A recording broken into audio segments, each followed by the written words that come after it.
cinquè doncs havíem de fer tots un treball sobre un monument.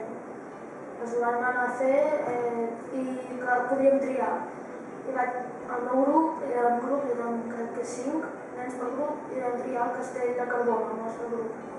I havíem de posar fotos de cada cosa.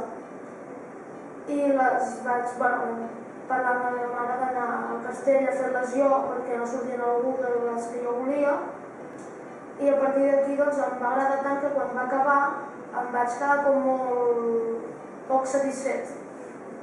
I vaig seguir fent jo pel meu punt de casa.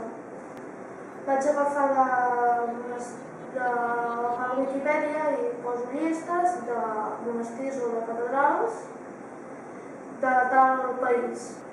I veig que no diu que està malament la informació i tot això, doncs me l'agafo i ho apunto. I llavors un cop apuntat hi ha potser 15 o 12, com a molt, de cada país que m'interessin, de catedrals, i les faig una per una.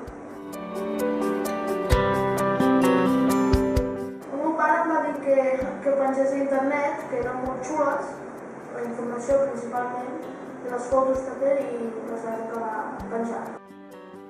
De fotos en el blog, més o menys, podríem haver-hi 30.000, més o menys. 20.000, 30.000, 35.000 com a molt.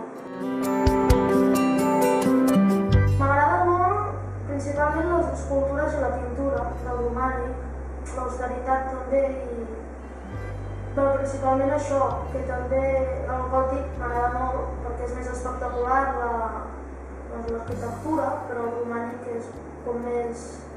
ha fet amb més gràcia, veig jo. El monestir de Ripoll és dels que més m'ha agradat per el portal. L'arc principal del portal és molt espectacular, hi ha molt detall, està fet molt bé, i els capitells del claustre.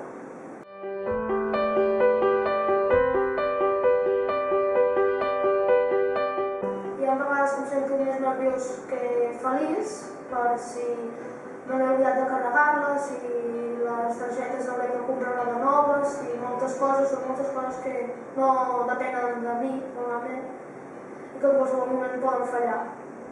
La gasolina, per exemple, el cotxe quan queda tirats, no sé, moltes coses.